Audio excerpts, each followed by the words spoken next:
Hi everyone, welcome to Dhamma Earth's Dose of Dhamma, and this is your dose of Dhamma for today. So we were talking about the Buddha's daily admonishment. Okay, Appamadena bhikkhave sampadeta dullabo buddhapado lokasmin dullabo manusatta padilabo dullaba kana sampatti dullaba pabbajja dullaba dhammang savananti. We have talked about how rare it is to meet up with a Buddha. We have talked about how rare it is to be reborn as a human. So we will explain about the next one, which is rare it is to have the opportunity to perform wholesome actions, the right timing. Okay, kana sampatti. So how can we explain this? Why is it rare? According to Buddha's teachings, there are 8 periods during which it is not possible to perform wholesome actions at all. Or it is very difficult to perform wholesome actions. Okay? So what are the 8? Let us see. First, the period where one is born in hell. Second, the period where one is born as an animal. Third, the period where one is reborn as a hungry ghost. Number 4, the period where one is born in the realm where there is no mind but a body. Next, one is reborn in a period and in an area where there is no Buddha or disciples of the Buddha. And then the next one is reborn in which one has taken wrong view. The next one, the period where one is foolish and unable to differentiate between good and bad. And the last one, the period outside the dispensation of a Buddha. Okay? So let us see, if you reborn in hell because of the agony caused by the karma results. So very difficult to perform wholesome actions. Cannot do at all. Too suffering already. Just imagine, if you go to a masseur and this masseur is very famous for massaging very hard, and you just absorb in the pain, when he or she is massaging you, just pain. You cannot think of any other thing, like that. So you can imagine in the human world it's like that. How much more, even so, when it is hell? According to one of our teachers, he said that a normal human, if don't know from how many kilometers away, how many yojanas away, very far away, if they see the flames of hell, then a normal human being will go crazy, So, very difficult. And then the second one, reborn as an animal. So we have also discussed this. I have talked about this in the last talk. So we'll go to the next. Next one is period reborn as a peta, as a hungry ghost. So for the lives of hungry ghosts, very, very suffering for some. Some may be okay. There are different types of ghosts. Then when one is reborn as a peta, usually the hungry ghost.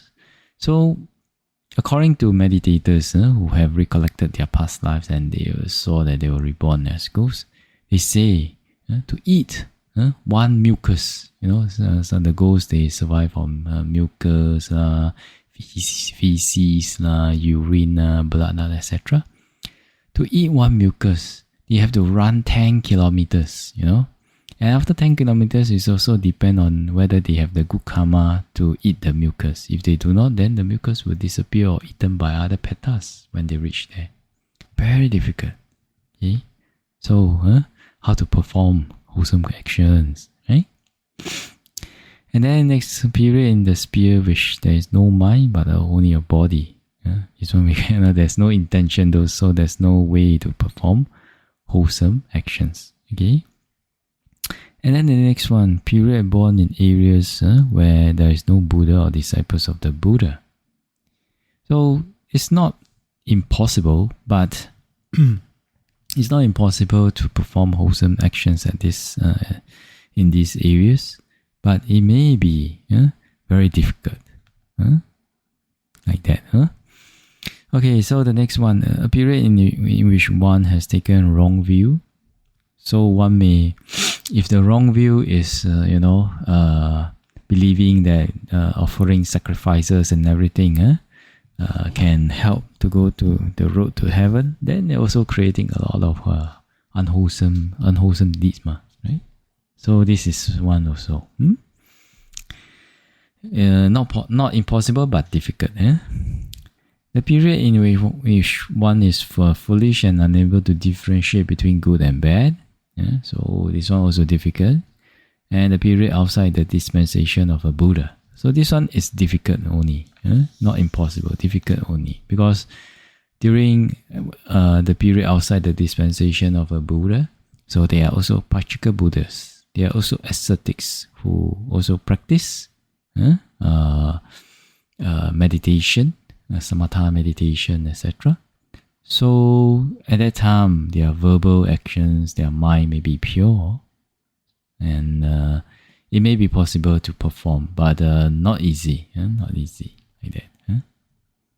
So if we understand that there are these 8 periods, which is not possible or difficult to perform wholesome actions, then now we have met up with the sasana. We have verified to a certain extent the Buddha's teachings. We have faith in the Buddha, the Dhamma, the Sangha. Then we have faith, etc. It is very rare to be in this condition, So hopefully, let us cherish the chance for us to have the right opportunity to perform wholesome actions, say wholesome words, always arise wholesome mind, and be diligent in doing it. Okay? Actually not easy, if you think about it. Sometimes you have the property, you have the money, you have the property. You want to offer, but sometimes cannot find suitable people, cannot find suitable person. Sometimes you met with the suitable person, but you do not have the property or the ability to offer, right? Yeah, not easy. Therefore, if one has the chance now to perform dana, sila, bhavana, and all other meritorious deeds, please cherish the chance to do so in this life. Okay? And what to say about practicing? What more to say about practicing samatha and vipassana meditation? It's very rare opportunity, so please try. Okay? Alright, with that, I wish all of you well, peaceful and happy. And may the Triple Gem bless all of us to be able to attain path, fruition and nibbana as soon as possible. Sadhu, sadhu, sadhu.